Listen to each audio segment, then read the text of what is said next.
One more thing, on the 20th of go to the teaching of God's word. தேவனுடைய வார்த்தையின் போதனைக்கு கடந்து செல்வோம். Teaching about the Holy Spirit. பரிசுத்த ஆவியானவரை குறித்து நாம் போதித்து வருகிறோம். Particularly we are dealing with the baptism in the Holy Spirit. அதிலும் குறிப்பாக பரிசுத்தாவின் ஞான ஸ்நானத்தை குறித்து படித்து வருகிறோம். And in dealing with this great topic we are looking at the evidences of the baptism in the Holy Spirit. இந்த மிகப்பெரிய தலைப்பை படிக்கும்போதுதான் பரிசுத்தாவின் ஞானஸ்நானத்திற்கான ஆதாரங்களை நாம் பார்த்து கொண்டிருக்கிறோம். Now we are looking we have divided these evidences into two categories. இந்த ஆதாரங்களை ரெண்டு வகையாக நாம் பிரித்திருக்கிறோம். One is the subjective evidence or subjective evidence. ஒன்று நமக்குள்ளாகவே காணப்படுகிற ஆதாரங்கள். Subjective means that only you know. The person who has received the baptism in the Holy Spirit has some evidence to the effect that he has indeed received the baptism in the Holy Spirit. நமக்குள்ளாக என்று சொல்லும்போது பரிசுத்தாவின் ஞானஸ்நானத்தை பெற்றிருக்கிறவருக்கு அவருக்கு மட்டும்தான் நான் தெரிகிறது ஞானஸ்நானத்தை நான் பெற்றிருக்கிறேன் என்று. There are such evidences that are called subjective. அப்படிப்பட்ட ஆதாரங்களை தான் நமக்குள்ளாக இருக்கிற ஆதாரங்கள் என்று அழைக்கிறோம். And there were 5 kinds of subjective evidences. இப்படி நமக்கு மட்டுமே தெரிந்திருக்கிற ஆதாரங்கள் 5 இருக்கிறது. One is the extraordinary sense of God's presence. ஒன்று தேவனுடைய பிரசன்னத்தை குறித்த அசாதாரணமான உணர்வு. 2 an awareness of God's love for us. தேவன் நம்ம மீது வைத்திருக்கிற அன்பை குறித்து ஒரு விழிப்புணர்வு. Extraordinary awareness. அசாதாரணமான விழிப்புணர்வு. And exuberance, joy and gladness. ஒரு அளவு கடந்த மகிழ்ச்சி, சந்தோஷம், உற்சாகம் இருக்கிறது. Fourthly, love towards God. நான்காவதாக தேவன் மேல் வைத்திருக்கும் அன்பு, extraordinary love அது அசாதாரணமான ஒரு அன்பாக காணப்படுகிறது. and an extraordinary understanding of God's word. அது மட்டுமல்ல தேவனுடைய வார்த்தையும் தேவனுடைய காரியங்களையும் அசாதாரணமான விதத்திலே புரிந்து கொள்ள முடிகிறது. These 5 evidences are things that are seen in the believer who has received the baptism in the Holy Spirit. இந்த 5 ஆதாரங்களையும் பரிசுத்தாவின் ஞானஸ்நானத்தை பெற்றுக்கொண்ட விசுவாசிக்குள்ளாக நாம் காண முடியும். We have covered these things. இந்த 5 காரியங்களையும் நாம் பார்த்து முடித்தோம். Then we looked at the objective evidences. The second kind of evidences are the objective evidences. அடுத்ததாக மற்றவர்களுக்கும் தெரியக்கூடிய ஆதாரங்களை நாம் படித்து வருகிறோம். Objective evidences are external evidences in the sense that these evidences witness to the fact, witness to the others, this fact that this person has indeed received the baptism in the Holy Spirit. இந்த ஆதாரங்கள் மூலமாக இந்த குறிப்பிட்ட நபர் பரிசுத்தாவின் ஞானஸ்நானத்தை பெற்றிருக்கிறார் என்பதற்கான ஆதாரங்கள் மற்றவர்களுக்கும் தெரிய வரும். Apart from speaking in tongues, we are dealing with other things. இப்படிப்பட்ட ஆதாரங்கள் அந்நிய பாஷைகளை பேசுவதை தவிர்த்து மற்ற ஆதாரங்களையும் நாம் படித்து வருகிறோம். And speaking in tongues is a big topic. We have dealt with it to a great extent. அந்நிய பாஷைகளை பேசுகிற அந்த தலைப்பு மிகப்பெரியது, அதை தனியாக நாம் படித்தோம். But now we are talking about other external evidences. இப்போது மற்ற புறம்பான ஆதாரங்களை பார்த்து வருகிறோம். One is a reflection of God's glory in the face of that person. அதிலே ஒன்று அப்படிப்பட்டவருடைய முகத்திலே தேவனுடைய மகிமையின் பிரதிபலிப்பு இருக்கிறது என்று பார்த்தோம். To see the glory of God. தேவனுடைய மகிமையை நாம் காண முடியும். We saw the instance where Stephen was dying and they saw the glory of God shining through him. ஸ்தேவான் மரிக்கிற சமயத்திலே தேவனுடைய மகிமை அவன் முகத்திலே பிரகாசித்ததை கண்டார்கள் என்று பார்த்தோம். A kind of transfiguration that takes place in the believer where he is seen to have the glory of God reflected through him. விசுவாசி மறுரூபப்படுகிறான், தேவனுடைய மகிமையின் பிரதிபலிப்பு அவரிலே காணப்படுகிறது. Secondly, இரண்டாவதாக the boldness of speech. பேச்சிலே ஒரு தைரியம். I'm just mentioning them because we have already covered them. ஏற்கனவே எல்லாம் படித்தபடினால அது சுருக்கமா வெறும் தலைப்பு மட்டும் சொல்லுகிறேன். Thirdly, last week we saw that the spirit baptized believer has a note of authority about him. மூன்றாவதாக கடந்த வாரம் கண்டோம், பரிசுத்தாவின் ஞானஸ்நானத்தை பெற்றிருக்கிறவர் அதிகாரமுடையவராய் இருக்கிறார். We saw that in the life of Jesus. அது இயேசுவின் வாழ்க்கையிலே பார்த்தோம். His authority. அவருடைய அதிகாரத்தை பார்த்தோம். The disciples. அவருடைய சீஷருடைய அதிகாரத்தை பார்த்தோம். We saw the authority of Paul. பவுலுடைய அதிகாரத்தை பார்த்தோம். Now let us go to the fourth one. We're going to look at boldness and fearlessness. இப்போது நான்காவது காரியத்தை பார்க்க போகிறோம், துணிச்சலும் பயமின்மையும். Boldness and fearlessness. துணிச்சல் அல்ல தைரியம், பிறகு பயமின்மை. We saw about boldness for speech, but now we are speaking about boldness in general. பேச்சிலே ஒரு துணிச்சல் தைரியம் என்று பார்த்தோம். இப்பொழுது பொதுவாகவே ஒரு தைரியம் ஒரு துணிச்சல் இருக்கிறது என்பதை பார்க்க போகிறோம். This is a boldness that comes upon the person in the most general sense, where that person is transformed by that boldness. இப்படிப்பட்ட ஒரு தைரியம் பொதுவாக காணப்படுகிற தைரியம், அதாவது அந்த தைரியம் அந்த மனிதனையே மாற்றி விடுகிறது. His timidity and his fearfulness is gone and is transformed into a powerful dynamic person. அவருடைய கோழைத்தனமும் அவருடைய பயமும் விலகி அவர் தைரியமுள்ளவராய் மாற்றப்படுகிறார். this one great example of this is Peter himself. இதற்கு மிகப்பெரிய ஒரு உதாரணம் பேதுருதான். He denied Jesus, as you know, 3 times before the resurrection of Jesus. உங்களுக்கே தெரியும், Death and resurrection of Jesus. இயேசுவுடைய மரணம் உயிர்த்தெழுதலுக்கு முன்பதாக 3 முறை பேதுரு இயேசுவை மறுதலித்தான். You know, it was a thing that he was ashamed of. அவன் அதை குறித்து வெட்கப்பட்டான். He denied the Lord with whom he walked and talked and knew so well. எந்த ஆண்டவரோடு நடந்தானோ, எந்த ஆண்டவரோடு பேசி அவர் நன்கு அறிந்திருந்தானோ அவரை மறுதலித்தான். The only reason for his denial was his timidity, his fearfulness. அவன் மறுதலித்ததற்கு காரணம் அவனுடைய கோழைத்தனமும் பயமும் தான். He said, I have not as much as known the man. I don't even know him, he said. அவர் எனக்கு தெரியவே தெரியாது என்றான்.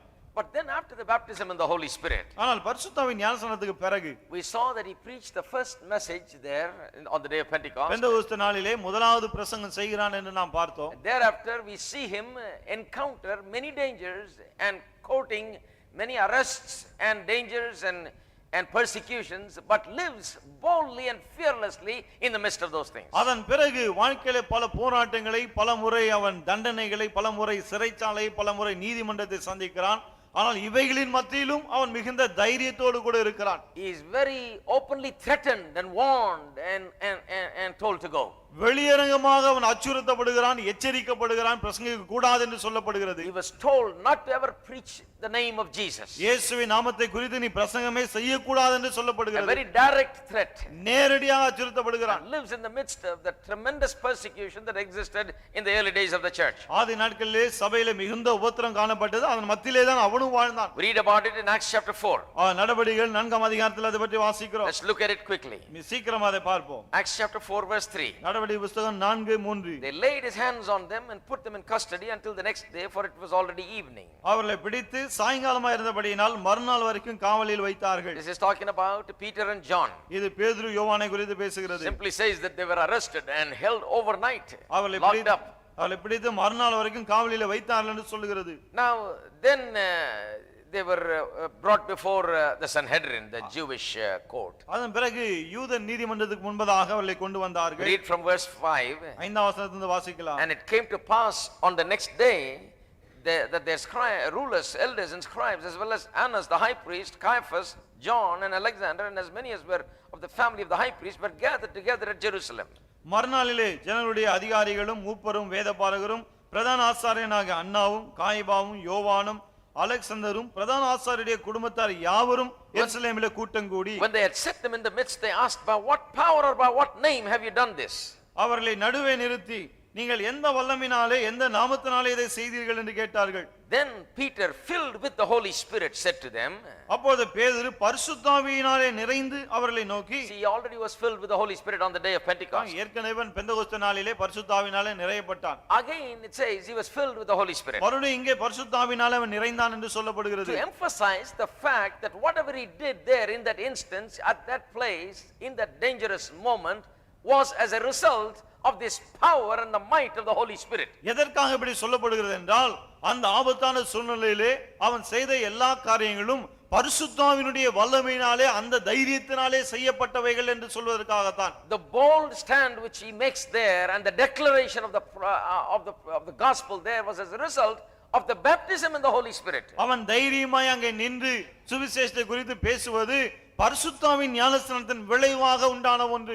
Therefore it is specifically mentioned, and it says, being filled with the Holy Spirit, Peter said, rulers and people, elders of Israel. ஆகவேதான் குறிப்பாக இப்படி சொல்லுகிறது, பேதுரு பரிசுத்தாவினாலே நிறைந்து அவரை நோக்கி, ஜனங்களே ஜனத்தின் அதிகாரிகளே இஸ்ரவேலின் மூப்பர்களே என்று சொல்லுகிறார். Says, if we this day are judged for a good deed done to a helpless man, by what means he has been made well. பிணியாளியாய் இருந்த இந்த மனுஷனுக்கு செய்யப்பட்ட உபகாரத்தை குறித்து எதனாலே இவன் ஆரோக்கியமானான் என்று நீங்கள் இன்று எங்களிடத்தில் விசாரித்து கேட்டால், let it be known to you all and to all the people of Israel that by the name of Jesus Christ of Nazareth, whom you crucified, whom God raised from the dead, by him this man stands here before you whole. உங்களால் சிலுவையில் அறையப்பட்டவரும் தேவனால் மரித்தோரிலிருந்து எழுப்பப்பட்டவருமாயிருக்கிற நசரேயனாகிய இயேசு கிறிஸ்துவின் நாமத்தினாலேயே இவன் உங்களுக்கு முன்பாக சொஸ்தமாய் நிற்கிறான் என்று உங்கள் எல்லாருக்கும் இஸ்ரவேல் ஜனங்கள் எல்லாருக்கும் தெரிந்திருக்க கடவது. This is the stone which was rejected by you builders, which has become the chief cornerstone. வீடு கட்டுவர்களாகிய உங்களால் அற்பமாய் எண்ணப்பட்ட அவரே மூலைக்கு தலைக்கல்லானார். Nor is there salvation in any other, for there is no other name under heaven given among men by which we must be saved. அவராலே அன்றி வேறு ஒருவராலும் ரட்சிப்பு இல்லை.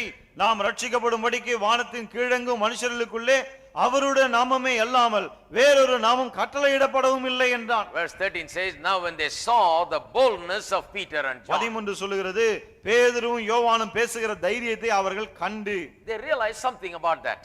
அவளை குறித்து ஏதோ ஒன்றை அவர்கள் They உணர்ந்தார்கள். perceived that they were uneducated and untrained men, and they marveled realizing that, and they realized that they had been with Jesus.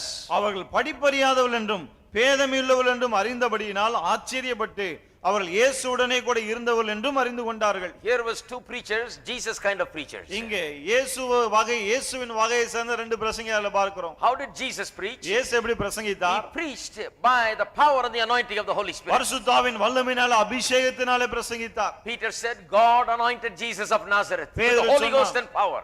நசரேயனாகிய இயேசுவை தேவன் பரிசுத்த ஆவியினாலும் வல்லமையினாலும் அபிஷேகம் பண்ணினார். That is why they were astonished at his preaching. ஆகவே அவருடைய பிரசங்கத்தை கண்டு வியந்தார்கள். His preaching was different from the religious preaching of their day. அவருடைய பிரசங்கம் அந்த நாட்களிலே மற்ற மத தலைவர்கள் செய்த பிரசங்கத்தை விட வித்தியாசமா இருந்தது. The greatest expositors and preachers of the Jewish religion were not a match for Jesus. யூத மதத்தினுடைய தலை சிறந்த விளக்குரை பிரசங்கியார்கள் இயேசுவுக்கு கொஞ்சம் கூட நிகரே இல்லை. Because he preached with such authority. ஏனென்றால் அவர் அந்த அளவுக்கு அதிகாரத்தோடு பிரசங்கித்தார். Because of this anointing of the Holy Spirit.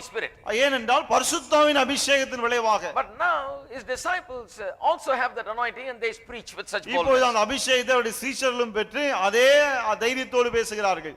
Now in Acts chapter 5, அப்போஸ்தலர் 5ஆம் அதிகாரத்திலே if you read verse or Acts chapter 4 verse 18 onwards, அப்போஸ்தலர் 4:18 இருந்து வாசிப்போம் let's என்றால் read the end of that story. அந்த கதையின் முடிவை They வாசிப்போம். asked them how they did this miracle. They say it is by the name of Jesus.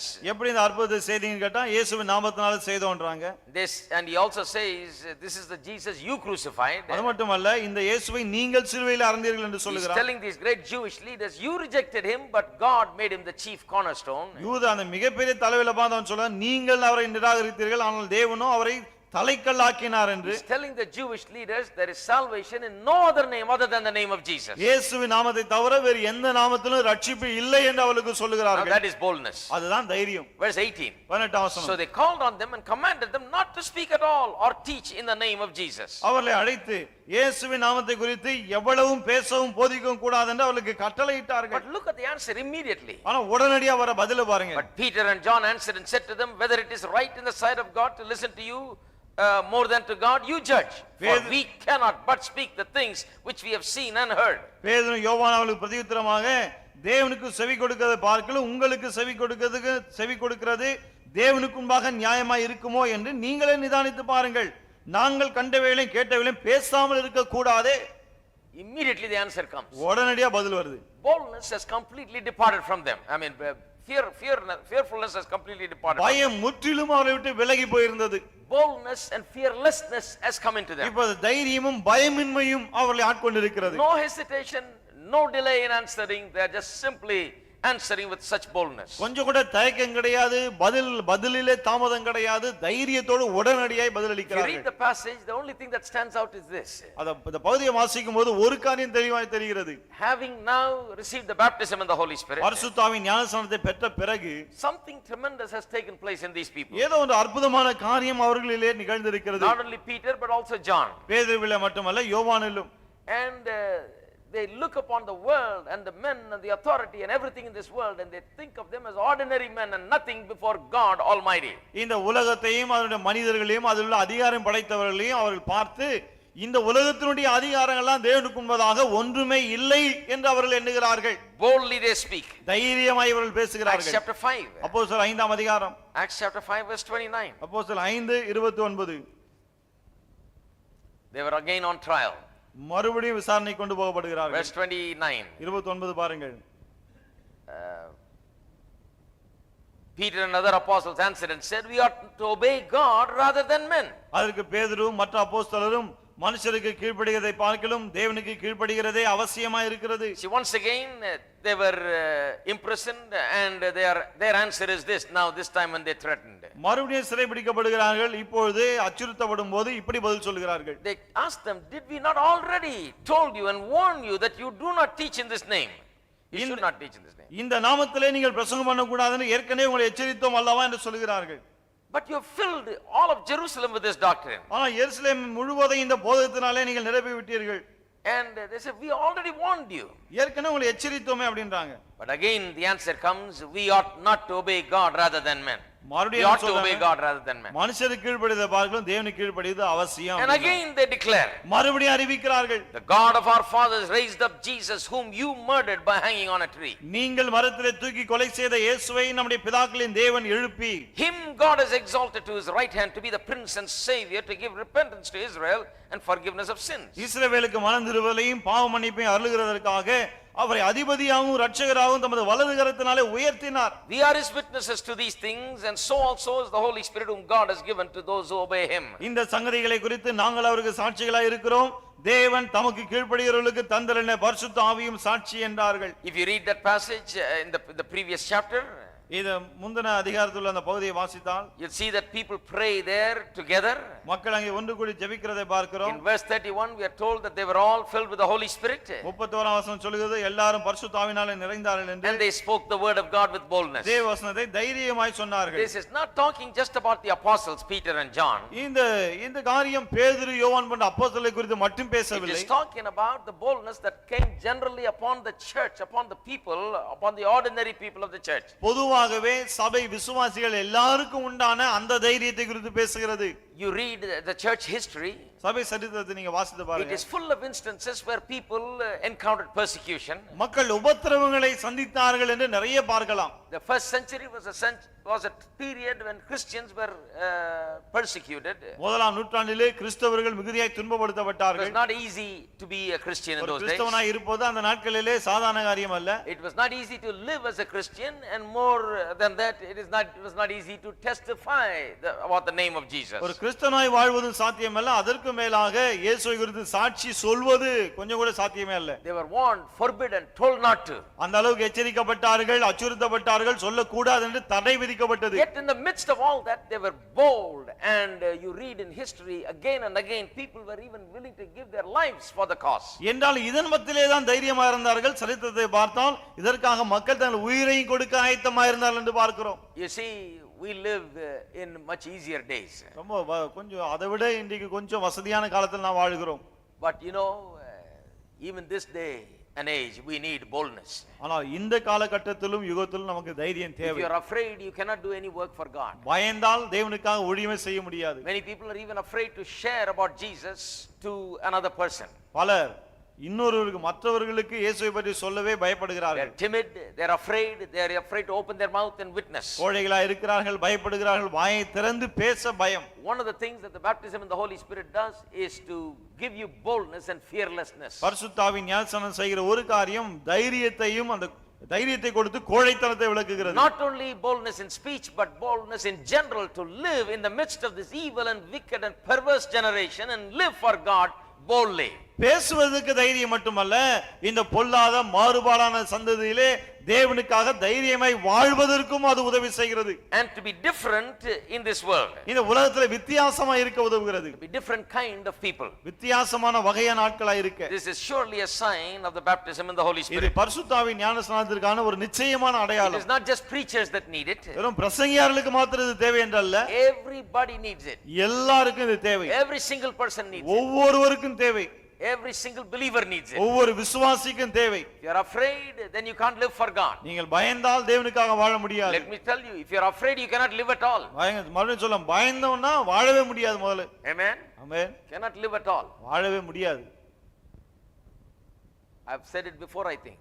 முன்னாடியே சொல்லியிருக்கேன்னு நினைக்கிறேன். When my father first started out here, என்னுடைய அப்பா முதல்ல இங்க ஆரம்பிச்சப்போ he put a hut in a little land. ஒரு சின்ன இடத்துல குடிசை போட்டாரு.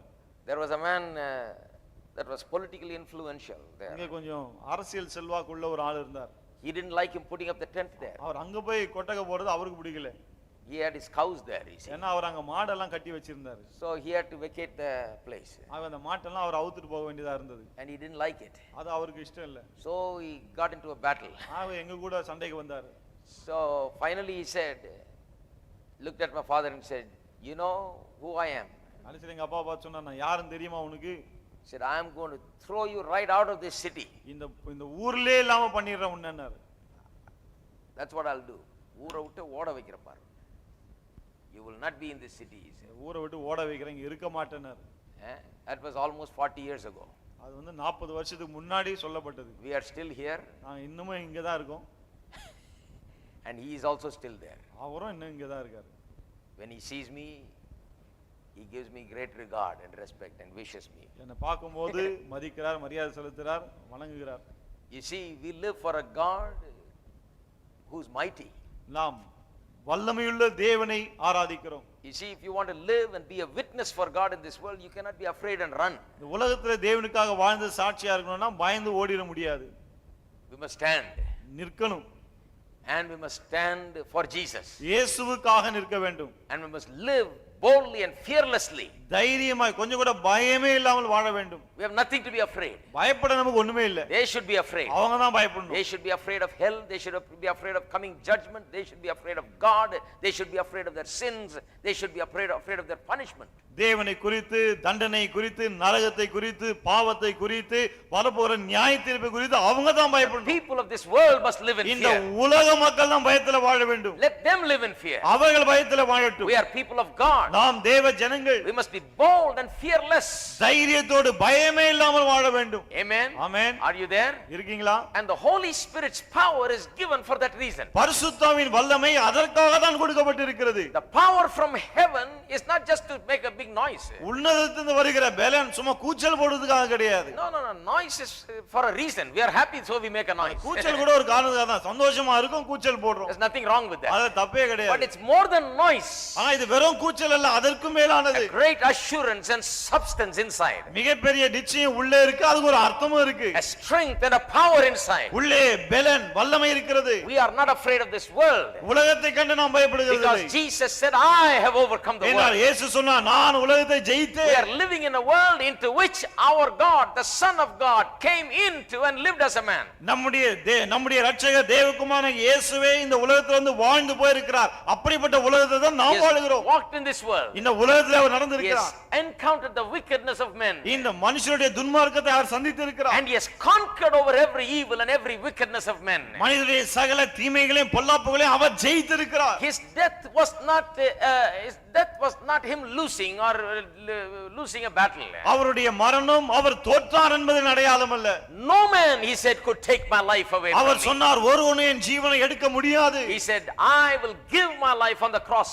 அவர் சொன்னார், நானே என் உயிரை கொடுப்பேன் என்று. I have come to die. நான் மரிக்கவே வந்திருக்கிறேன். Unless the corn of wheat falls in the ground and dies, it cannot yield much fruit. கோதுமை மணியானது நிலத்திலே விழுந்து சாகாவிட்டால் பலனை கொடுக்காது He என்றார். had come to die. அவர் மரிக்கவே வந்தார். Nobody killed him. யார் அவரை சாகடிக்கவில்லை. He came to die and he died, giving his life for us. அவர் மரிக்கவே வந்தார், நமக்காக தம்முடைய உயிரை கொடுத்து He was மரித்தார். never defeated. அவர் தோற்கடிக்கப்படவே இல்லை. He was victorious throughout. அவர் எப்போதுமே வெற்றி He சிறந்தவராக conquered இருந்தார். this world. இந்த உலகத்தை He ஜெயித்தார். conquered the devil. பிசாசை He ஜெயித்தார். conquered hell. நரகத்தை ஜெயித்தார். Conquered all of the powers. சகல வல்லமைகளை ஜெயித்தார். Then in John chapter 16, the last verse, he says, be of good cheer, because I have overcome the world. யோவான் 16ஆம் அதிகாரத்திலே கடைசியிலே அவர் சொல்கிறார், நீங்கள் திடன் கொண்டு சந்தோஷமா இருங்கள், நான் உலகத்தை ஜெயித்தேன். In that verse he says, in this world you have much tribulation. அங்கதான் சொல்கிறார், இந்த உலகத்திலே உங்களுக்கு மிகுந்த உபத்திரம் உண்டு. Hello. He said, in this world you have a lot of trouble. உலகத்திலே நிறைய பிரச்சனை உங்களுக்கு உண்டு. They'll give you a lot of trouble. நிறைய பிரச்சனை They'll கொடுப்பாங்க. oppose you, they'll persecute you, they will do this and that to you. எதிர்ப்பார்கள், துன்பப்படுத்துவார்கள், இதையும் அதையும் செய்வார்கள். They'll do everything possible. எல்லாம் முடிஞ்ச அளவுக்கு எல்லாம் செய்வாங்க. But then he said, be of good cheer. கடைசியில சொல்கிறார், ஆனாலும் திடன் கொள்ளுங்கள். There is a spirit filled person speaking. ஆவியினாலே நிரம்பிய ஒருவர் இங்கே பேசுகிறார். Be of good cheer. திடன் கொள்ளுங்கள். I have overcome the world. நான் உலகத்தை ஜெயித்தேன். I'm going to send you a comforter, he said in that very chapter. அந்த அதிகாரத்திலே தான் சொல்கிறார், நான் ஒரு தேற்றரவாளனை உங்களுக்கு அனுப்ப போகிறேன். He is a strengthener. அவர் உங்களை He பலப்படுத்துகிறவர். will be with you, he will live in you. உங்களோடு கூட இருப்பார், உங்களுக்கு உள்ளே வாழுவார். He is the Holy Spirit. அவர்தான் பரிசுத்த He ஆவியானவர். will come and he will abide in you. அவர் வருவார், உங்களுக்கு உங்களுக்குள்ளே வாசம் பண்ணுவார். And live by his strength. அவருடைய பலத்தை கொண்டு வாழுங்கள். Be of good cheer. திடன் கொள்ளுங்கள். Because I have overcome the world. ஏனென்றால் நான் உலகத்தை ஜெயித்தேன். Amen. Amen. Are you there? இருக்கீங்களா? Fear is not for us. பயம் நமக்குரியது அல்ல. Paul later on says, பின்னால பவுல் a சொல்லுகிறார், young minister who was very young and he is a pastor of a church. மிகவும் வாலிபனாய் ஒரு சபையின் போதகனாய் இருக்கிற ஒரு ஊழியனை பார்த்து, If you are a young pastor, then it's very natural to be afraid. நீங்க ஒரு இள வயதுல போதகனாய் இருந்தா பிறகு பயம் இயற்கையா வந்துருது. Right? That's natural. அது இயற்கை. But then Paul says, ஆனா பவுல் சொல்லுகிறார், God has not given us a spirit of fear. He tells Timothy. தீமோத்தேயை பார்த்து சொல்றார், தேவன் நமக்கு பயத்தின் ஆவியை கொடுக்கவில்லை. He's telling this timid Timothy, who's kind of very soft and mild mannered maybe and very timid maybe. ரொம்ப கோழையாய் மென்மையான சுபாவம் உடையவனாய் இருக்கக்கூடிய அந்த தீமோத்தேயை பார்த்து சொல்லுகிறார், He said, God has not given us a spirit of fear. தேவன் நமக்கு பயமுள்ள ஆவியை கொடாமல். You see, the spirit that God has given, the Holy Spirit that God has given, is not a spirit of fear. தேவன் நமக்கு கொடுத்திருக்கிற பரிசுத்த ஆவியானவர் பயத்தின் ஆவியானவர் அல்ல. He is a spirit that has come to bring the boldness that you'd never had before. இதற்கு முன்னே இல்லாத அந்த தைரியத்தை கொடுக்க வந்த ஆவியானவர் அவர். His confidence and boldness comes. தைரியமும் ஒரு நம்பிக்கை நமக்கு வருகிறது. Because you know the truth better now. ஏனென்றால் இப்போ சத்தியத்தை முன்னை விட நன்றாக அறிந்திருக்கிறீர்கள். You have an extraordinary sense of God's presence with you now. தேவனுடைய பிரசன்னத்தை குறித்து அசாதாரணமான உணர்வு இப்போது இருக்கிறது. Extraordinary presence of God's love, extraordinary sense of God's love for you. தேவன் உங்கள் மீது வைத்திருக்கிற அன்பை குறித்து அசாதாரணமான ஒரு உணர்வு இருக்கிறது. You see, everything is there on a heightened level. எல்லாமே ஒரு அசாதாரணமான நிலையிலே இருக்கிறது. Your awareness is on a heightened level. உங்களுடைய விழிப்புணர்வு இப்போது அசாதாரணமான விதத்தில் As a இருக்கிறது. result of the Holy Spirit coming and baptizing you, you know him more and you know of his love more and you know his word more, you know his presence more, you know everything more. பரிசுத்தாவின் ஞானஸ்நானத்தின் விளைவாக இப்போது தேவனையும் தேவனுடைய பிரசன்னத்தையும் அவருடைய வல்லமையும் அவருடைய வார்த்தை குறித்த அறிவு அதிகமாக இருக்கிறது. அவர் உங்களை நேசிக்கிறார் என்பதையும் குறித்த அறிவு சாதாரணமா இருக்கிறதை விட ரொம்ப அதிகமா இருக்குது. That is why you cannot fear. ஆகவே தான் நாம் பயப்படவே கூடாது. You are assured by these things. இந்த காரியங்கள் குறித்த நிச்சயம் இருக்கிறது. Assured by the knowledge of his presence. அவருடைய பிரசன்னத்தை குறித்த அறிவு அந்த நிச்சயத்தை கொடுக்கிறது. Assured by the knowledge of his love. அவருடைய அன்பை குறித்த அறிவு அந்த நிச்சயத்தை கொடுக்கிறது. Assured by the knowledge of his word. அவருடைய வார்த்தை குறித்த அறிவு அந்த நிச்சயத்தை கொடுக்கிறது. Assured by everything that you have experienced through the baptism in the Holy Spirit. பரிசுத்த ஆவியின் ஞானஸ்நானத்தினாலே நீங்கள் அனுபவித்த அனைத்தும் அந்த நிச்சயத்தை கொடுக்கிறது. Amen. Amen. That's why you cannot fear. ஆகவே தான் நீங்க பயப்பட முடியாது. That's why the spirit that God has given, the Holy Spirit that God has sent to be with us, is not a spirit of fear. ஆகவே தான் நம்மோடு கூட இருக்கும்படி தேவன் நமக்கு அனுப்பி தந்த ஆவியானவர் பயத்தின் ஆவியானவர் அல்ல. It's a spirit of power, அவர் வல்லமையின் ஆவியானவர். sound mind. பலமும் அன்பும் தெளிந்த புத்தியும் உள்ள ஆவியானவர். Everybody lift up your hands and say, எல்லாரும் கரங்களை வைத்து சொல்லுங்கள், the Holy Spirit பரிசுத்த ஆவியானவர் is not a spirit of fear. பயமுள்ள ஆவியானவர் அல்ல. He is a spirit of love, அவர் அன்பின் ஆவியானவர், power, வல்லமையின் ஆவியானவர், sound mind. தெளிந்த புத்தியுள்ளவர். Drives my fear out. என்னை பயத்தை அகற்றுகிறார். Makes me fearless. பயம் இல்லாதவனாய் ஆக்குகிறார். He gives me love. அன்பை கொடுக்கிறார். He gives me power. வல்லமையை கொடுக்கிறார். He gives me sound mind. தெளிந்த புத்தியை கொடுக்கிறார். Amen. ஆமென். Sound mind. தெளிந்த புத்தி. People that persecute you may say so many things. உங்களை துன்பப்படுத்துறவங்க நிறைய காரியங்களை சொல்லலாம். But you serve a living God. ஆனால் நீங்கள் ஜீவனுள்ள தேவனை ஆராதிக்கிறீர்கள். Amen. Amen. And the Spirit of God with which you are baptized gives you the extraordinary assurance of these things. நீங்கள் பரிசுத்த ஆவியின் ஞானஸ்நானத்தை பெற்றிருக்கிறீர்கள். அவர்தான் இந்த அசாதாரணமான நிச்சயத்தை உங்களுக்கு கொடுக்கிறார் அனைத்தை குறித்து. All right. Now let's go on to the next one. அடுத்த காரியத்துக்கு செல்வோம். I may not be able to cover it all today, but I'll start it. This is a very important one. ரொம்ப முக்கியமான ஒரு காரியம். ஒருவேளை அனைத்தையும் முடிக்க முடியாமல் போகலாம், ஆனா ஆரம்பித்து விடுகிறேன். All right. Next to boldness and fearlessness in life, let's go to spiritual gifts, which is another external evidence of baptism in the Holy Spirit. தைரியம் பயமின்மைக்கு அடுத்தது ஆவிக்குரிய வரங்கள். பரிசுத்த ஆவியின் ஞானஸ்நானத்தை குறித்து நமக்கு மற்றவர்களுக்கு வெளிப்படுத்துகிற இன்னொரு அடையாளம் இது. Spiritual gifts is another objective evidence of the baptism in the Holy Spirit. பரிசுத்த ஆவியின் ஞானஸ்நானத்தை மற்றவர்களுக்கு தெரியப்படுத்துகிற இன்னொரு ஆதாரம் இந்த ஆவியின் வரங்கள். You see, I'm going to deal with the fact of how that many people think that spiritual gifts are not for today. ஆவிக்குரிய வரங்கள் இன்றைக்குரியது அல்ல என்று பலர் சொல்லுகிறார்கள். அதை பற்றி நாம் பார்க்க போகிறோம். You see, the world in which we live in is an unbelieving and wicked, ignorant world. நாம் வாழ்கிற இந்த உலகம் அவிசுவாசமான உலகம், துன்மார்க்கமான பொல்லாத ஒரு உலகமா இருக்கிறது. And in order to have a breakthrough in this world, and in order to bring this gospel in a powerful way to others, இப்படிப்பட்ட உலகத்திலே வாழ்கிற மற்றவர்களுக்கு வல்லமையான விதத்திலே சுவிசேஷத்தை கொண்டு செல்ல, in order to touch people's lives with the gospel in this wicked, dark, ignorant, materialistic and sensual world, இந்த புலன்களினாலே ஆசைகளினாலே வாழ்ந்து கொண்டு அறியாமல் இருக்கிற இருளிலே வாழ்ந்து கொண்டிருக்கிற இந்த பொல்லாத உலகத்தில் இருக்கிற மக்களை சுவிசேஷத்தினாலே சந்திக்க வேண்டுமானால் you need spiritual gifts.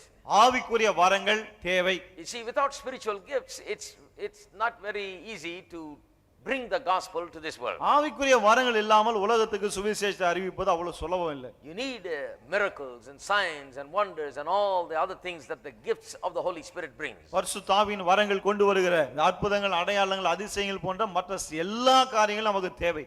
You know, because we live in such a world and we need the supernatural abilities in order to present the gospel. இப்படிப்பட்ட ஒரு உலகத்தில் நாம் வாழ்கிறபடியால் தான் சுவிசேஷத்தை அறிவிப்பதற்கு இயற்கைக்கு அப்பாற்பட்ட திராணி நமக்கு தேவையா இருக்கிறது. Another reason we need that is நமக்கு இது தேவைப்படுகிறதுக்கு இன்னொரு காரணம், because we not only need authority but we also need authentication of the gospel. நமக்கு அதிகாரம் வேண்டும் என்பது ஒரு பக்கம், சுவிசேஷத்துக்கு அத்தாட்சியும் தேவையா இருக்கிறது. That this is the truth. அதாவது இதுதான் சத்தியம். There is a living God. ஜீவனுள்ள தேவன் ஒருவர் இருக்கிறார். That our God lives. நம்முடைய தேவன் உயிரோடு இருக்கிறார். He hears prayers. அவர் ஜெபத்துக்கு பதில் கொடுக்கிறார். That he does miracles today. அவர் இன்றைக்கு அற்புதங்களை செய்கிறார்.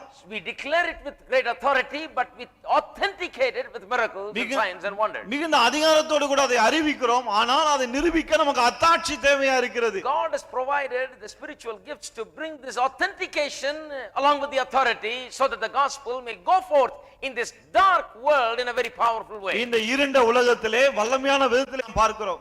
The infilling of the Holy Spirit was accompanied by these various gifts. பரிசுத்த ஆவியினால் நிரப்பப்பட்டிருக்கும்போது இப்படி பல்வேறு வரங்களும் அங்கே காணப்படுகிறதை பார்க்கிறோம். Joel prophesied it. யோவேல் அது குறித்து தீர்க்கதரிசனம் உரைத்தான். Listen to it in Acts chapter 2 verse 17. அப்போஸ்தலர் 2:17 அதை பாருங்கள். Peter is preaching and referring to Joel's prophecy from Joel chapter 2. பேதுரு பிரசங்கிக்கும்போது யோவேல் 2ஆம் அதிகாரத்தில் உள்ள யோவேலின் தீர்க்கதரிசனத்தை இங்கே மேற்கோள் காட்டுகிறான். And he quotes it here. அதை இங்கே மேற்கோள் காட்டுகிறான். This is Joel's prophecy quoted by Peter. இது யோவேலின் தீர்க்கதரிசனம், பேதுரு அதை எடுத்து பேசுகிறான். It shall come to pass in the last days, says God, that I will pour out of my spirit upon all flesh. Your sons and your daughters shall prophesy, your young men shall see visions. கடைசி நாட்களில் நான் மாம்சமான யாவர் மேலும் ஆவியை ஊற்றுவேன், அப்பொழுது உங்கள் குமாரரும் உங்கள் குமாரத்திகளும் தீர்க்கதரிசனம் சொல்லுவார்கள். Your old men shall dream dreams, and on my men servants and on my maid servants I will pour out my spirit in those days, and they shall prophesy. உங்கள் வாலிபர் தரிசனங்களை அடைவார்கள், மூப்பர் சொப்பனங்களை காண்பார்கள்.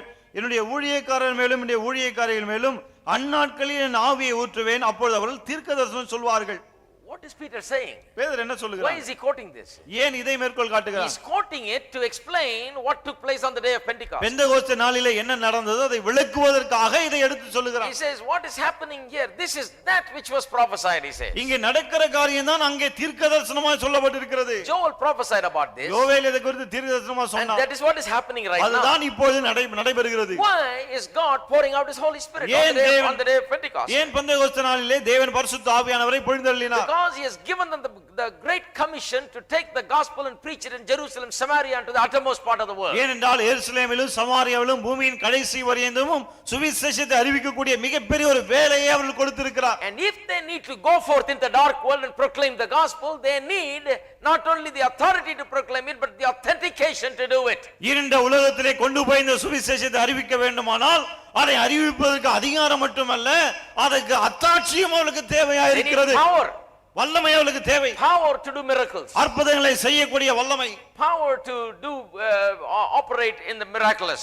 அற்புதங்களை செய்யக்கூடிய வல்லமை அவளுக்கு தேவை. That is why he poured out the Holy Spirit. ஆகவேதான் பரிசுத்த ஆவியை பொழிந்தருளினார். Joel said when this happens, ordinary people, men servants and maid servants and all these ordinary people, old and young people, every kind of people shall prophesy. யோவேல் சொல்கிறான், இப்படி நடக்கும்போது சாதாரண ஆட்கள், வாலிபர்கள், வயோதிபர்கள், ஊழியர்கள், ஊழியக்காரர்கள் எல்லாரும் தீர்க்கதரிசனம் சொல்வார்கள். The Old Testament times, to prophesy means you got to be a big prophet or somebody. பழைய ஏற்பாடு நாட்களில் தீர்க்கதரிசனம் சொல்லணும்னா அது ஒரு பெரிய தீர்க்கதரிசியா இருக்கணும். Not everybody can prophesy. எல்லாரும் தீர்க்கதரிசனம் சொல்ல முடியாது. You see, in the Old Testament it's a big thing to prophesy. பழைய ஏற்பாடுல தீர்க்கதரிசனம் சொல்றதுனா அது ஒரு பெரிய விஷயம். Now the Spirit is going to be poured out on everybody so that everybody will walk in the realm of the supernatural, he says. இப்போது ஆவியானவர் எல்லார் மேல ஊற்றப்படுவார். ஆகவே எல்லாரும் இயற்கைக்கு அப்பாற்பட்ட அந்த மண்டலத்திலே நடப்பார்கள் என்று சொல்கிறார். Through everyone, this miracle worker, the Holy Spirit, who was Jesus was anointed by this Holy Spirit, and he did the miracles with the power of the Holy Spirit. And this Holy Spirit, the miracle worker, can now work in and through the ordinary people. இயேசு பரிசுத்த ஆவியின் அபிஷேகத்தை பெற்றிருந்தார். அவர் மூலமாய் ஆவியானவர் கிரியை செய்தார். இப்போது அந்த ஆவியானவர் எல்லாருக்கும் அருளப்பட்டு எல்லார் மூலமாக அவர் அற்புதங்களை நடப்பிக்க போகிறார். He is the miracle worker. அவர்தான் அற்புதங்களை செய்கிறவர். He did the miracles through Jesus. அவர்தான் இயேசுவின் மூலமாக அற்புதங்களை செய்தார். He is doing it through the apostles. அவர்தான் அப்போஸ்தலர் மூலமாக அதை செய்தார். And the disciples of Jesus. இயேசுவின் சீஷர்கள் மூலமாக செய்தார். That is why the Holy Spirit was poured out. ஆகவே தான் ஆவியானவர் பொழிந்தருளப்பட்டார். You see, you read Gospel of John, யோவான் சுவிசேஷத்திலே வாசிக்கிறோம். chapter 14. 14ஆம் அதிகாரத்திலே Jesus himself needed this authentication. இந்த அத்தாட்சி இயேசுவுக்கு கூட தேவைப்பட்டது. Because people are in such unbelief. என்றால் மக்கள் அந்த அளவுக்கு அவிசுவாசத்தில் இருந்தார்கள். So he not only had to declare so powerfully and preach so powerfully, he had to do works which are powerful. ஆகவே இயேசு வல்லமையாய் பிரசங்கிக்க வேண்டியது மட்டுமல்ல, வல்லமையாய் காரியங்களை செய்யவும் வேண்டியதா இருந்தது. Look at verse 11. 11ஆம் வசனத்தை பாருங்க. He looks at these unbelieving people, these people that are totally filled with ignorance and darkness. அந்த அளவுக்கு அறியாமையிலும் இருளினாலும் நிறைந்து அவிசுவாசத்தில் இருக்க அந்த மக்களை பார்த்து சொல்லுகிறார். He says, believe me that I am in the Father and the Father in me. Verse 11. நான் பிதாவிலும் பிதா என்னிலும் இருக்கிறதை நம்புங்கள். In other words, he's telling me, believe me for who I am. அதாவது நான் யாரா இருக்கிறேனோ அதற்காக என்னை நம்புங்கள். That I came from my Father. நான் பிதாவினிடத்திலிருந்து வந்தேன். You read the previous verse. முந்தின வசனங்களை வாசித்து பாருங்க. It says, do you not believe that I am in the Father and the Father in me? நான் பிதாவிலும் பிதா என்னிலும் இருக்க நீ விசுவாசிக்கிறது இல்லையா? The words that I speak to you, I do not speak on my own authority, but the Father who dwells in me does the work. நான் உங்களுடனே சொல்லுகிற வசனங்களை என் சுயமாய் சொல்லவில்லை, என்னிடத்தில் வாசமாய் இருக்கிற பிதாவானவரே இந்த கிரியைகளை செய்து வருகிறார். Now he is referring to authority. இவர் இங்க அதிகாரத்தை பற்றி பேசுகிறார். He says, the words that I speak to you, I do not speak on my own authority. நான் பேசுகிற வார்த்தைகளை என் சொந்த அதிகாரத்திலே பேசவில்லை என்கிறார். He says, I have an authority from above. என்னுடைய அதிகாரம் மேலிருந்து வருகிறது. But the Father who dwells in me, he is the one that is giving me the words. என்னிலே வாசமா இருக்கிற பிதா தான் இந்த வார்த்தைகளை எனக்கு கொடுக்கிறார். But authority was not enough. ஆனால் அந்த அதிகாரம் மட்டும் போதாது. Then he says, I do the works also. பிறகு சொல்லுகிறார், நான் கிரியைகளும் செய்து வருகிறேன். Authority with authentication. அதிகாரத்தோடு கூட அதற்கான அத்தாட்சியும் வருகிறது. So verse 11 we have the authentication. ஆகவே 11ஆம் வசனத்தில் அந்த அத்தாட்சி பற்றி சொல்லப்படுகிறது. Not only preached with authority. அவர் அதிகாரத்தோடு பிரசங்கித்தது மட்டுமல்ல. He says, believe me that I am in the Father and the Father in me. சொல்லுகிறார், நான் பிதாவிலும் பிதா என்னிலும் இருக்கிறதை நம்புங்கள். Or else believe me for the sake of the works themselves. அப்படி இல்லாவிட்டாலும் என் கிரியைகள் நிமித்தமாக என்னை நம்புங்கள். He says, you don't believe what I'm preaching and telling you? நான் என்ன பிரசங்கம் பண்றேனோ அதை நீங்க நம்பலையா? At least believe the works that I'm doing, the dead that I raised, the blind that I made to see, the lame that I made to walk must tell you something about who I am. அதை நம்பாவிட்டாலும் சரி, மரித்தோரை எழுப்பினேன், குருடருடைய கண்களை திறந்தேன், பேச முடியாததை பேச வைத்தேன், அவைகளாவது நான் யார் என்பதை உங்களுக்கு சொல்ல வேண்டாம், அதை நம்புங்கள். Believe me for the works. என் கிரியைகள் நிமித்தமாக என்னை நம்புங்கள். He appeals to the authority, but not only that, he appeals to the authentication given by the works. அதிகாரத்தை பார்த்தா நம்புங்கள் என்று சொல்கிறார். அப்படி இல்லை என்றால் அந்த அத்தாட்சியை பார்த்தா அதை நம்புங்கள். Look at the works, he says. கிரியைகளை பாருங்க என்றார். Believe me at least for the works. அந்த கிரியைகளை பார்த்தாது என்ன நம்புங்க. To Jesus it was important that he did miracles. இயேசுவுக்கே அற்புதங்களை செய்வது அவசியமா இருந்தது. Because in this dark world it is difficult to proclaim the gospel. இந்த இருண்ட உலகத்திலே சுவிசேஷத்தை அறிவிக்கிறது சொல்வது அவ்வளவு கஷ்டமா இருந்தது. But listen to verse 12. ஆனா 12ஆம் வசனத்தை பாருங்க. Most assuredly I say to you, he who believes in me, the works that I do, he will do also. And greater works than these he will do, because I go to my Father. மெய்யாகவே நான் உங்களுக்கு சொல்லுகிறேன், நான் என் பிதாவிடத்துக்கு போகிறபடியினால் என்னை விசுவாசிக்கிறவன் நான் செய்கிற கிரியைகளை தானும் செய்வான், இவைகளை பார்க்கலும் பெரிய கிரியைகளையும் செய்வான். He says, not only do I have authority and authentication to go with it, but you who will come after me and preach the gospel, you will also have authority and authentication to go with it. You will do the works. எனக்கு அந்த அதிகாரத்துக்கான அத்தாட்சி இருப்பது மட்டுமல்ல, உங்களுக்கு அந்த அதிகாரம் இருக்கும், அந்த அதிகாரத்துக்கான அத்தாட்சியும் இருக்கும் அப்படின்றார். Turn with me to Matthew chapter 11. மத்தேயு 11ஆம் அதிகாரம் செல்வோம். You know, Matthew chapter 11. மத்தேயு 11ஆம் அதிகாரம். And let me read to you from verse 3. 3ஆம் வசனத்திலிருந்து வாசிக்கிறேன். Here some people are coming messengers from John the Baptist come to Jesus and ask him a question. இங்கே யோவான் ஸ்நானத்திலிருந்து சில சீஷர்கள் வந்து இவரிடத்தில் சில கேள்விகளை கேட்கிறார்கள். Are you the coming one or do we look for another? மூன்றாம் வசனம், வருகிறவர் நீர்தானா அல்லது வேறொருவரை காத்திருக்க வேண்டுமா? Jesus answered and said to them, go and tell John the things which you hear and see. இயேசு அவர்களுக்கு பிரதியுத்தரமாக, நீங்கள் கேட்கிறதையும் காண்கிறதையும் யோவானிடத்தில் போய் அறிவியுங்கள். Again the two things. மறுபடியும் அந்த ரெண்டு காரியங்கள், Hear and see. கேட்கிறதையும் காண்கிறதையும். Hear and see. கேட்கிறதையும் காண்கிறதையும். Everybody say hear and see. எல்லாம் சொல்லுங்க, கேட்கிறதையும் காண்கிறதையும்.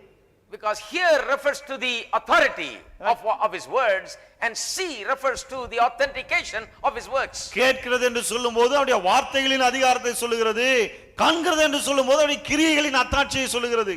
By words he shows his authority. வார்த்தைகள் மூலமாக தன்னுடைய அதிகாரத்தை காண்பிக்கிறார். By works he authenticates his authority. கிரியைகள் மூலமாக அந்த அதிகாரத்துக்கான அத்தாட்சியை He வெளிப்படுத்துகிறார். proves that he is from the Father, he is the Son of God. அவர் பிதாவிலிருந்து வந்தவர் தேவகுமாரன் என்பதை நிரூபிக்கிறார். Jesus had it. இயேசுவுக்கு அது தேவை. Jesus needed it. இயேசுவுக்கு அது This is தேவைப்பட்டது. the same Jesus that said to the disciples, go tarry in Jerusalem until you be endued with power from on high. இதே இயேசுதான் சீஷர்கள் சொன்னார், உன்னதத்திலிருந்து வரும் பெலனை பெற்றுக்கொள்ளும் வரையிலே எருசலேமிலே காத்திருங்கள். Don't go and preach before that. அதுக்கு முன்னாடி போய் பிரசங்கம் Get the பண்ணிடாதீங்க. power of the Holy Spirit. பரிசுத்தாவின் வல்லமை Go பெற்றுக்கொள்ளுங்கள். in the power and the anointing of the Holy Spirit. பரிசுத்தாவின் வல்லமை அபிஷேகத்தோடு செல்லுங்கள். Why? Because you need everything that this Holy Spirit baptism brings. ஏனென்றால் பரிசுத்தாவின் ஞானஸ்நானம் கொண்டு வருகிற சகல காரியங்கள் நமக்கு தேவை. You need this glow of the Holy Spirit. பரிசுத்தாவினுடைய பிரகாசம் தேவை. You need the boldness in speech of the Holy Spirit. பரிசுத்தாவியான தருகிற வாக்கு தைரியம் தேவை. You need the authority that comes from the Holy Spirit. பரிசுத்தாவியான கொடுக்கிற அந்த அதிகாரம் தேவை. You need the boldness and fearlessness that the Holy Spirit brings. ஆவியானவர் கொடுக்கிற தைரியமும் பயமின்மையும் தேவை. And you need the spiritual gifts that the Holy Spirit brings. அது மட்டுமல்ல, ஆவியானவர் தருகிற ஆவிக்குரிய வரங்களும் தேவை. When you want to go and preach the gospel, you need all of these. சுவிசேஷத்தை நீங்கள் அறிவிக்க விரும்பினால் இதெல்லாம் உங்களுக்கு தேவை. Not just the preachers, the disciples, the ordinary people also. பாருங்க, வெறும் பிரசங்க சீஷர்களுக்கு மட்டுமல்ல, சாதாரண மக்களும் அப்படிதான் இருந்தாங்க. That is why in the book of Acts we read that throughout that this was true. ஆகவேதான் நடவடிக்கை புத்தகத்தை பார்க்கிறோம், அந்த புத்தகம் முழுவதும் இது நிஜமாகவே இருந்தது. They preached powerfully, வல்லமையாய் பிரசங்கித்தார்கள். so that the people that heard, just like we read just now in Acts chapter 4, they were surprised that these were ordinary men, but they have been with Jesus. That's why they are talking like this. அப்போஸ்தலர் 4 அதிகாரத்துல பார்க்கிறோம் இல்லையா, அதுபோல ஆச்சரியப்பட்டார்கள். சாதாரண ஆட்கள் தான், ஆனா பார்த்த உடனே இயேசுவோடு கூட இருந்தவர்கள் என்று கண்டு They were கொண்டார்கள். astonished at the authority by which they spoke. அவர்கள் எந்த அதிகாரத்தோடு பேசினார்களோ அதை கண்டு வியந்தார்கள். But then they were astonished at the works that they did also. அதன் பிறகு அவர் செய்த கிரியைகளை கண்டு வியந்தார்கள். That is why we read in the book of Acts of the powerful teaching and the powerful works. ஆகவேதான் நடவடிக்கை புத்தகத்திலே அவருடைய வல்லமையான பிரசங்கங்களையும் வல்லமையான கிரியைகளையும் பார்க்கிறோம். It's full of those two things. அந்த ரெண்டு காரியங்கள் அதுல நிறைந்திருக்கு. In 1 Corinthians chapter 12 to 14, in chapters 12 to 14, 1 கொரிந்தியர் 12ஆம் அதிகாரம் முதல் 12, 13, 14 அதிகாரங்களிலே, those three chapters அந்த மூன்று அதிகாரங்களில் exclusively deal with this power of the Holy Spirit and the spiritual gifts that it brings. அந்த மூன்று அதிகாரங்கள் பரிசுத்தாவின் வரங்களை குறித்தும் அதனுடைய வல்லமைகளை செயல்பாடுகளை குறித்தும் விளக்கமாய் போதிக்கிறது. And those three chapters are so important for us to understand. They are very much a part of the Bible. அந்த மூன்று அதிகாரங்கள் வேதத்தில் முக்கியமான பகுதிகள், அவைகளை நாம் புரிந்து கொள்ள வேண்டும். They are so important because of what they tell us about the baptism in the Holy Spirit and the other things that accompany it. பரிசுத்தாவின் ஞானஸ்நானத்தையும் அதோடு கூட காணப்படுகிற மற்ற காரியங்களை குறித்து அவைகள் விவரமாய் போதிக்கிறது. Now in 2 Corinthians chapter 12, 2 கொரிந்தியர் 12ஆம் in அதிகாரத்திலே verse 12, 12ஆம் வசனத்திலே, now some people doubted whether Paul was a real apostle சிலருக்கு பவுல் உண்மையான அப்போஸ்தலன் தானா இல்லையான்னு ஒரு சந்தேகம் இருந்தது. because he has never been with Jesus. ஏனென்றால் அவர் இயேசுவோடு கூட இல்லவே இல்லை. Peter, John and James, they were all with Jesus for 3.5 years. பேதுரு, யோவான், யாக்கோபெல்லாம் 3 வருஷம் இயேசுவோடு கூட இருந்தாங்க. This man was not. ஆனா இவர் இல்ல. He was actually on the opposite side. இவர் சொல்லப்போனா எதிர் பக்கத்துல இருந்தார். He was persecuting the church. சபையை துன்பப்படுத்தினார். Now all of a sudden he is claiming to be an apostle. திடீர்னு இவர் நானும் ஒரு அப்போஸ்தலன் அப்படின்றாரு. How do we know that he is an apostle? அவர் அப்போஸ்தலன் தான் என்பது எப்படி தெரியும்? Look at Paul here appealing to the authentication given by the Holy Spirit. பரிசுத்த ஆவியானவர் கொடுக்கிற அந்த அத்தாட்சியை பவுல் இங்கே சொல்லுகிறதை கவனிங்க. He says, are you in doubt that I am an apostle? அவர் கேக்குறார், நான் அப்போஸ்தலன் என்பதுல உங்களுக்கு சந்தேகமா? He says, truly the signs of an apostle were accomplished among you with all perseverance in signs and wonders and mighty deeds, he says. அப்போஸ்தலனுக்குரிய அடையாளங்கள் எல்லா விதமான பொறுமையோடும் அதிசயங்களோடும் அற்புதங்களோடும் வல்லமைகளோடும் உங்களுக்குள்ளே நடப்பிக்கப்பட்டதே. In other words, he says, you know that I am an apostle because you know that when I came and preached the gospel to these regions where they have not heard the gospel among you, how signs and mighty miracles and wonders were done in the name of Jesus by me here. தான் சொல்றாரு, நான் அப்போஸ்தலன் என்பது உங்களுக்கு தெரியும். எப்படி என்றால், நான் வந்து இயேசுவை குறித்து உங்களுக்கு பிரசங்கித்த போது உங்கள் மத்தியிலே பலத்த அற்புதங்கள், அடையாளங்கள், அதிசயங்கள் எல்லாம் நிகழ்ந்தது. You know that. உங்களுக்கே தெரியும் அது. It was authenticated, he says. அது அத்தாட்சியா இருந்தது. Galatians chapter 3. கலாத்தியர் 3ஆம் அதிகாரம் verse 2. 2ஆம் வசனம். Paul is talking to the Galatians dealing with another subject. இன்னொரு காரியத்தை குறித்து பேசும்போது கலாத்தியருக்கு பவுல் சொல்கிறார், He's talking about faith versus works. கிரியைகள் விசுவாசம் அத பத்தி பேசும்போது He சொல்கிறார், says, this only I want to learn from you. Did you receive the Spirit by the works of the law or by hearing of faith? 2ஆம் வசனம், ஒன்றை மாத்திரம் உங்களிடத்தில் அறிய விரும்புகிறேன், நியாயப்பிரமாணத்தின் கிரியைகளினாலேயோ விசுவாச கேள்வினாலே எதனாலே ஆவியை பெற்றீர்கள்? Some people came and disturbed the church there in the Galatian region, saying that you are saved not only by faith but also you must work towards your salvation. சில ஆட்கள் கலாத்தியாவில் உள்ள சபைகள்ல வந்து நீங்க விசுவாசத்தினால மட்டும் இல்ல கிரியைகளினாலேயும் ரட்சிக்கப்படுறீங்கன்னு ஒரு குழப்பத்தை உண்டு பண்ணாங்க. They said that you have to circumcise and do this and that. விருத்த சேதனம் பண்ணணும், இத பண்ணணும், அத பண்ணணும்லாம் சொன்னாங்க. The Judaizers, the Jewish fundamentalists came and brought this fundamentalism of the Jewish religion into the Christian church. யூத மத அடிப்படைவாதிகள் வந்து அந்த மதத்தினுடைய அடிப்படை காரியங்களை கிறிஸ்தவத்துக்குள்ள நுழைக்க பார்த்தாங்க. Mixing the two. ரெண்டுத்தையும் ஒண்ணா கலக்க பார்த்தாங்க. But Christianity's uniqueness is that it preaches about justification by faith, not by works. ஆனா கிறிஸ்தவத்துடைய தனித்தன்மை என்ன? விசுவாசத்தினால தான் நீதிமானாக்கப்படுகிறோம், கிரியைகளினால அல்ல. அத தான் பிரசங்கிக்கிறோம். I'm saved because of what Jesus did, not because of anything that I do or can do. நான் செய்கிற அல்லது செய்த காரியங்களினால அல்ல, இயேசு செய்த காரியங்களால தான் ரட்சிக்கப்படுகிறேன். It's a fundamental belief. அது அடிப்படை நம்பிக்கை. And these evil preachers were coming and destroying the church with this wrong thing. இந்த பிரசங்கியார்கள் அந்த தவறான போதனையால சபையை கெடுக்குறாங்க. So Paul is dealing with that. ஆக பவுல் அத பத்தி He பேசுகிறார். says, are you so foolish? Verse 3. 3ஆம் வசனத்தில் சொல்றார், நீங்கள் இத்தனை புத்தியினரா? He says, are you now being made perfect by the flesh? ஆவியினாலே having begun in the spirit, are you now being made perfect by the flesh? ஆவியினாலே ஆரம்பம் பண்ணின நீங்கள் இப்போது மாம்சத்தினாலே முடிவு பெற போகிறீர்களோ? In other words, he's saying you began by the spirit. That means you got saved because the spirit came, brought conviction, brought regeneration. ஆவியினால ஆரம்பிச்சீங்கன்னு சொல்லும்போது என்ன சொல்றார்? ஆவியானவர் வந்தார், அவர்தான் உள்ளத்துல உணர்த்தினார், அவர்தான் உங்களுக்கு அந்த ரட்சிப்பை கொண்டு வந்தார். He made you a new brand new person. அவர்தான் உங்களை புத்தம் புதிய மனிதனாக்கினார். Born again by that spirit. அந்த ஆவியினாலே மறுபடியும் பிறந்தீர்கள். Began with the spirit. ஆவியினாலே ஆரம்பித்தீர்கள். Now these other preachers are coming saying you circumcise also. That will also help your spiritual life. இப்போது மற்றவங்க வந்து என்ன சொல்றாங்க? விருத்தசேதனம் பண்ணீங்க, அதுவும் உங்களுடைய ஆவிக்குரிய வாழ்க்கைக்கு உதவும். So he says you began with the spirit. ஆவிதான் சொல்றார், ஆவியினாலே ஆரம்பித்தீர்கள். Now you are going to be perfected by the flesh. இப்போது மாம்சத்தினாலே முடிவு பெற போகிறீர்களோ? Then he says, சொல்லுகிறார், have you suffered so many things in vain, if indeed it was in vain? இத்தனை பாடுகளை வீணாய் பட்டீர்களோ? அவைகள் வீணாய் போயிற்றோ? Therefore he who supplies the spirit to you and works miracles among you, does he do it by the works of the law or by hearings of faith? அன்றியே உங்களுக்கு ஆவியை அளித்து உங்களுக்குள்ளே அற்புதங்களை நடப்பிக்கிறவர் அதை நியாயப்பிரமாணத்தின் கிரியையினாலேயோ விசுவாச கேள்வினாலேயோ எதனாலே செய்கிறார்? These people have experienced the miracle of God. இந்த ஆட்கள் தேவனுடைய அற்புதங்களை அனுபவித்திருக்கிறார்கள். The Galatian churches have experienced God's miracles. கலாத்திய சபைகள் தேவனுடைய அற்புதங்களை ருசித்திருக்கின்றன. And he says he supplies the spirit and works the miracles. இவர் சொல்லுகிறார், அவர் ஆவியையும் அளிக்கிறார், அற்புதங்களையும் நடப்பிக்கிறார். The miracles that happened among those people in the church where they experienced God's miracles were done by God's spirit moving among them. அந்த மக்கள் சபையிலே தேவனுடைய அற்புதங்களை அனுபவித்தார்களே, அது தேவ ஆவியானவர் அசைவாடுதலினால ஏற்பட்ட ஒன்று. So when the gospel was preached in the regions of Galatia, ஆகவே கலாத்தியா பகுதிகளிலே சுவிசேஷம் அறிவிக்கப்பட்ட போது it was preached with great power where people witnessed the miracles of God. மிகுந்த வல்லமையோடு பிரசங்கிக்கப்பட்டது, மக்கள் தேவனுடைய அற்புதங்களை எல்லாம் கண்டார்கள். Now let's turn to Hebrews chapter 2. எபிரேயர் 2ஆம் அதிகாரம் சொல்லுவோம். Hebrews chapter 2. எபிரேயர் 2ஆம் அதிகாரம். Let me read to you verse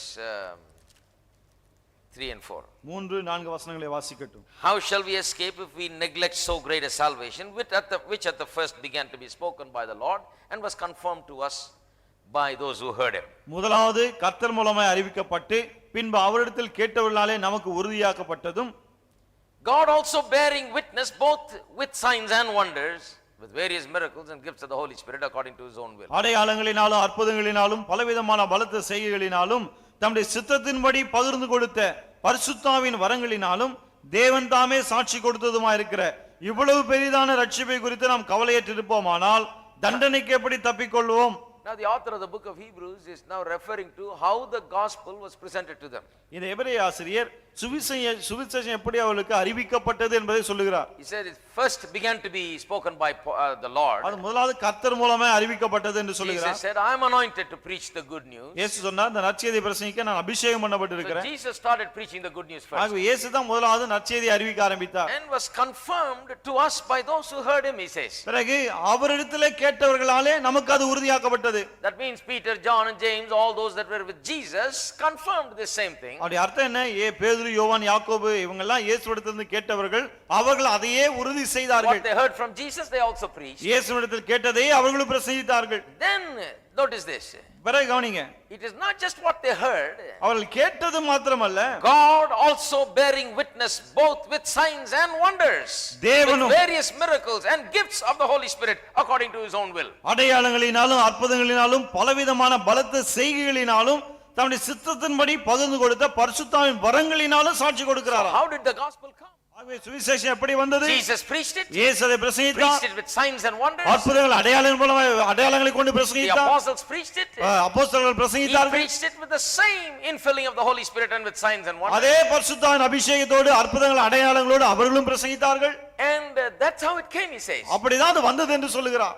God was bearing witness to the truth of the gospel by giving authentication by works, signs and wonders. சுவிசேஷத்தின் சத்தியத்திற்கு அற்புதங்கள் அடையாளம் மூலமாக தேவனே அத்தாட்சி கொடுத்தார். And by various spiritual gifts.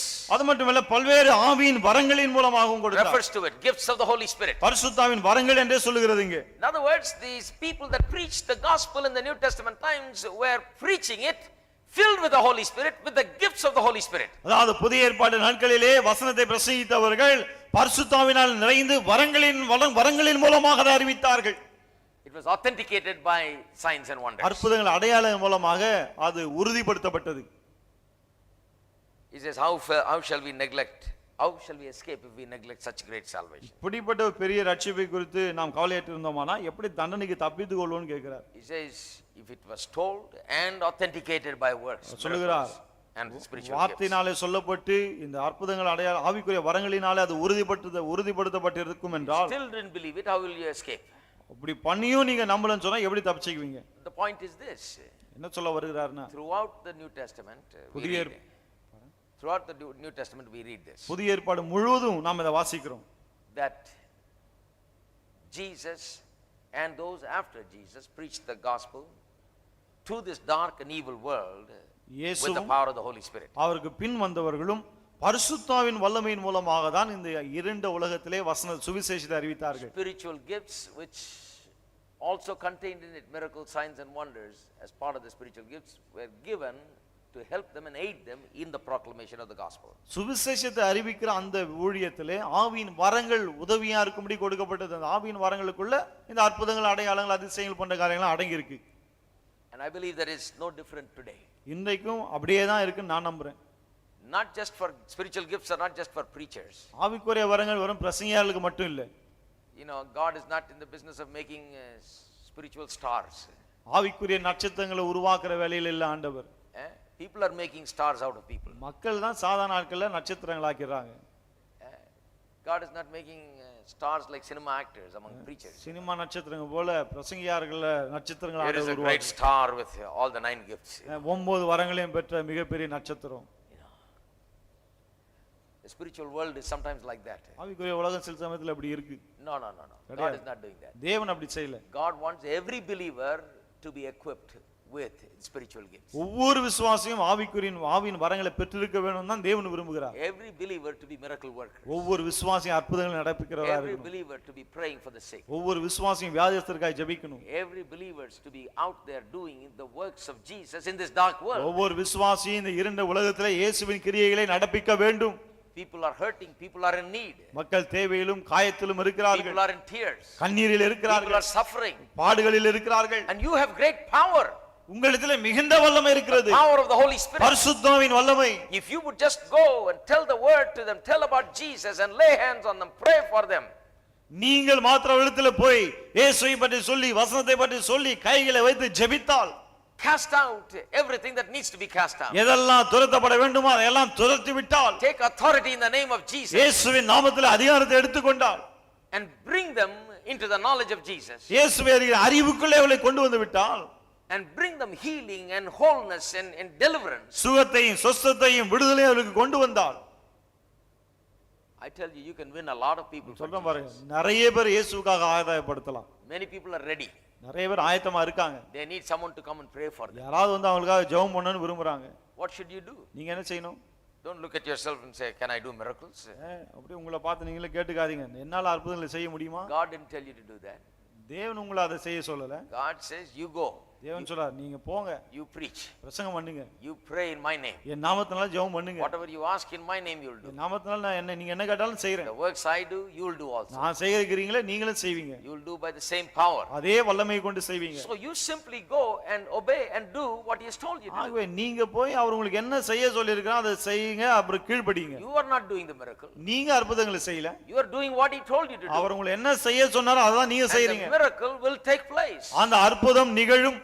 Healing and deliverance and joy and peace will come to them. சுகம், விடுதலை, சந்தோஷம், சமாதானம் அவர்களுக்கு உண்டாகும். People will be set free. மக்கள் விடுவிக்கப்படுவார்கள். You just pray for them. நீங்க போய் ஜெபம் பண்ணுங்க, Just அவங்களுக்கு minister to them. நீங்க அவங்களுக்கு ஊழியம் செய்யுங்க. Because that is why the Holy Spirit is given to you. ஆவியானவர் அதற்காக தான் உங்களுக்கு கொடுக்கப்பட்டிருக்கிறார். When you do it like this, there's a lot more people that can be reached than you can normally reach with. அப்படி செஞ்சீங்கன்னு சொன்னா வழக்கமா நீங்க சந்திக்கிற ஆட்களை விட அதிகமான ஆட்களை நீங்க சந்திக்கலாம். That is the work, that is the thing that the Holy Spirit has given for. இதற்காக தான் ஆவியானவரே கொடுக்கப்பட்டிருக்கிறார். That is why the Holy Spirit was poured out. ஆகவே தான் ஆவியானவர் பொழிந்தருளப்பட்டார். So that we may be witnesses in Jerusalem, Samaria and to the uttermost parts of the earth. எருசலேமிலும் சமாரியாவிலும் பூமியின் கடைசி வரையும் நாம் சாட்சிகளாய் இருக்க. Witnesses means not only to declare it but show that this is the answer. சாட்சிகளாய் இருக்குன்னு சொன்னா பேசுறதுக்கு மட்டுமல்ல, இதுதான் பதில் என்பதை காண்பிக்க.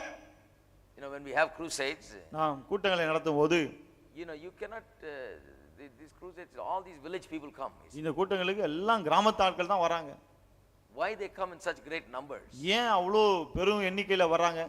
Because of the things that happen there. அங்க நடைபெறுகிற காரியங்கள் நிமித்தமாக தான். Because of the miracles and the signs and wonders that take place. அற்புதங்கள், there. அடையாளங்கள், அதிசயங்கள் அங்க நிகழ்கிறதுனால It helps us and aids us in preaching and presenting the gospel. சுவிசேஷத்தை மக்களுக்கு சொல்வதற்கு அவைகள் நமக்கு உதவுகின்றன. People that never even heard about the name of Jesus go home with Jesus in their lips. இயேசுவின் பெயரை கேட்டிராத மக்கள் கூட போகும்போதே இயேசு இயேசுன்னு பேசிட்டு போறாங்க. And the whole village talks about Jesus. கிராமமே இயேசுவை பற்றி பேசுகிறது. Everybody talks about Jesus. எல்லாரும் இயேசுவை பற்றி பேசுகிறார்கள். You know, they think Jesus has come to the town. இயேசு ஊருக்கு வந்துட்டான்னு சொல்லிக்கிறாங்க. No, they are not foolish, they are right. பாருங்க, அவங்க முட்டாள்தனமா பேசல, பேசுறது சரிதான். Jesus comes with us and through us. இயேசு நம் மூலமாக அங்கே வருகிறார். He comes in and through us and works his works among them. நமக்குள்ளாக நம் மூலமாக அங்க வந்து அவர்கள் மத்தியிலே அவர் கிரியை நடப்பிக்கிறார். And the Holy Spirit's power is given to bring the works of Jesus to the world. இயேசுவின் கிரியைகளை இந்த உலகத்தில் நடப்பிக்க தான் பரிசுத்தாவின் வல்லமை இருக்கிறது. It can be done by every single person. ஒவ்வொருவரும் அதை செய்ய முடியும். Every ordinary believer. சாதாரண விசுவாசி கூட. Praying for the sick, praying for the needy, praying for the people that are hurting. வியாதியஸ்தருக்காக ஜெபிக்கலாம், காயப்படுகிற மக்களுக்காக ஜெபிக்கலாம், தேவையில் இருக்கிற மக்களுக்காக ஜெபிக்கலாம். Many people are confused, worried, and want to die. பலர் பயத்திலும் குழப்பத்திலும் கவலையிலும் இருக்கிறார்கள், சாக வேண்டும் என்று விரும்புகிறார்கள், Want to commit suicide. தற்கொலை செய்து கொள்ள What விரும்புகிறார்கள். do you do? நீங்க என்ன செய்யணும்? Tell that demon of suicide to get out. அந்த தற்கொலையின் ஆவியே வெளியே போணுங்க. Tell him, let's pray now. இப்பவே ஜெபம் பண்ணலாம்னு சொல்லுங்க. You know, that's wrong. அது தவறு. You got the wrong spirit. தவறான ஆவியை பெற்று இருக்கிறார். God will give you peace. தேவன் உனக்கு சமாதானத்தை God கொடுப்பார். will deliver you. தேவன் உன்னை விடுவிப்பார். God will bless you. தேவன் உன்னை ஆசீர்வதிப்பார். God is a good God. தேவன் நல்ல தேவன். I'm here to tell you about அதை that. சொல்லதான் நான் இங்க இருக்கேன். Let's pray now. நான் இப்போதே And ஜெபிக்கலாம். you pray a simple prayer of faith. சாதாரண ஒரு ஜெபத்தை விசுவாசத்துல செய்யுங்க. And when you do it, நீங்கள் the Spirit of செய்யும்போது God begins to do the thing. தேவ ஆவியானவர் காரியங்களை செய்ய ஆரம்பிக்கிறார். Because the Spirit of God is a miracle ஏனென்றால் worker. தேவ ஆவியானவர் அற்புதங்களை செய்கிறவர். Well, it happened in the first century. இது முதலாம் நூற்றாண்டில் நடந்தது. But is it only for the first century? ஆனா அது முதலாம் நூற்றாண்டுக்கு மட்டும்தானா, Or is it for today? அல்லது இன்றைக்கும் இருக்கிறதா? Now that is what we will deal with next week when we come. இத பற்றி அடுத்த வாரம் வரும்போது நாம் பார்ப்போம். We will deal with all the objections that says that it was only for the first century, not for today. இது முதலாம் நூற்றாண்டுக்கு மட்டுமே உரியது, இன்றைக்குரியது அல்ல என்று ஆட்சேபிக்கிறாங்களே, அது என்னன்னு பார்ப்போம். And And then we will answer those objections. அதன் பிறகு அந்த ஆட்சேபனைகளுக்கு பதில் கொடுப்போம். Show you very clearly that this Holy Spirit's power and spiritual gifts is available for us today. பரிசுத்தாவின் வல்லமையும் வரங்களும் இன்றைக்கு நமக்கும் உரியவைகள் என்பதை காண்பிக்க போறேன். Let's all stand together. நம்ம எல்லாரும் எழுந்து நிற்போம். Hallelujah. Praise you, Jesus. Let's lift up our hands and praise God. கரங்களை உயர்த்தி கர்த்தருக்கு நன்றி சொல்லுவோம். Thank God. கர்த்தருக்கு நன்றி Thank சொல்லுங்க. God for the Holy Spirit. பரிசுத்த ஆவியானவருக்கு நன்றி சொல்லுங்க. For we are not without power. நாம் வல்லமை இல்லாமல் இல்லை.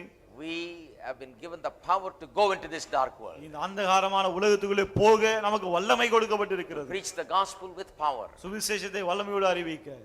To pray for people, to help people. மக்களுக்காய் ஜெபிக்க, உதவி செய்ய.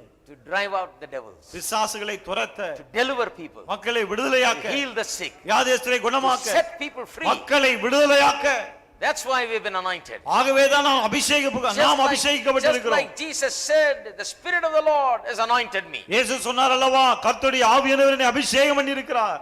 The same way we should say it. அதே போல நாமும் சொல்ல வேண்டும். Spirit of the Lord has anointed me. கர்த்தருடைய ஆவியானவர் என்னை அபிஷேகித்திருக்கிறார். Lift up your hands and say this. கரங்களை உயர்த்தி சொல்லுங்கள். The Spirit of the Lord has anointed me. கர்த்தருடைய ஆவியானவர் என்னை அபிஷேகித்திருக்கிறார். The Spirit of the Lord has anointed me. கர்த்தருடைய ஆவியானவர் என்னை அபிஷேகித்திருக்கிறார். To preach the gospel to the poor. தரித்திரருக்கு சுவிசேஷத்தை அறிவிக்க. To the needy. தேவையுள்ளவர்களுக்கு, to the sick, வியாதியஸ்தருக்கு, to the hurting, காயப்படுகிறவர்களுக்கு, to those in tears, கண்ணீரில் இருக்கிறவர்களுக்கு, to those in troubles, பிரச்சனையில இருக்கிறவர்களுக்கு, to preach the gospel, சுவிசேஷத்தை பிரசங்கிக்க, to tell them, அவளுக்கு சொல்ல, but to tell them with power, வல்லமையோடு சொல்ல, to break the chains, சங்கிலிகளை உடைத்தெறிய, to loose them from the fetters, சங்கிலிகளிலிருந்து அவர்கள் விலங்கிலிருந்து அவர்களை அவிழ்க்க, deliver them from the power of the devil. பிசாசின் வல்லமையிலிருந்து விடுதலையாக்க, I am anointed. நான் அபிஷேகிக்கப்பட்டிருக்கிறேன். I am anointed to set people free. மக்களை விடுதலையாக்க அபிஷேகிக்கப்பட்டிருக்கிறேன். Anointed to heal the sick. வியாதியஸ்தரை குணமாக்க அபிஷேகிக்கப்பட்டிருக்கிறேன். Anointed to cast out devils. பிசாசுகளை துரத்த அபிஷேகிக்கப்பட்டிருக்கிறேன். Anointed to show the people the way. மக்களுக்கு வழியை காண்பிக்க அபிஷேகம் பண்ணப்பட்டிருக்கிறேன். Hallelujah. Hallelujah. That's you and I. நீங்களும் நானும் தான் அது. Everywhere in the city of Madras it must happen. Chennai பட்டணத்திலே எங்கும் அது நடைபெற வேண்டும். You believers must do it. விசுவாசிகளாகிய நீங்கள் அதை செய்ய வேண்டும். Telling you God is not making stars. நான் சொன்னேன்லையா, தேவன் நட்சத்திரங்களை உருவாக்கல. New Testament church every one of us is star. புதிய ஏற்பாடு சபையில நம்ம எல்லாருமே நட்சத்திரம். நீங்களும் ஸ்டார், நானும் star. That's the New Testament church. அதான் புதிய ஏற்பாடு சபை. I'm not the only star. நான் மட்டும் இல்ல நட்சத்திரம். The preachers are not the only star. பிரசங்கியால் மட்டும் நட்சத்திரம் இல்ல. You are the stars. நீங்களும் நட்சத்திரங்கள் தான். Amen. Amen. Because God works through you. ஏன்னா தேவன் உங்கள் மூலமாகவும் கிரியை செய்கிறார். That's the New Testament. அதுதான் புதிய ஏற்பாடு. Let's pray. நாம் ஜெபிப்போம். Father God, in the name of Jesus, பிதாவாகிய தேவனே, இயேசுவின் நாமத்தில் உம்மை வருகிறோம். we thank you for your word. இந்த வார்த்தைக்காக உமக்கு ஸ்தோத்திரம். Father, I pray that there will be a great realization this evening for why the Holy Spirit baptism is given to us. பரிசுத்த ஆவியின் ஞானஸ்நானம் ஏன் கொடுக்கப்பட்டிருக்கு என்பதை குறித்து ஒரு மிகப்பெரிய உணர்வு உண்டாகட்டுங்க. Great eagerness to go and do the works of Jesus. இயேசுவின் கிரியைகளை செய்ய வேண்டும் என்ற மிகப்பெரிய ஒரு ஆவல் உண்டாகட்டும். To do it in the same power and anointing that Jesus did it with. இயேசு எந்த அபிஷேகம் வல்லமையோடு செய்தாரோ அதே போல செய்ய வேண்டும் என்ற ஆவல் There are உண்டாகட்டும். so many out there around us. எங்களை சுற்றி ஏராளமான மக்கள் உள்ளார்களே.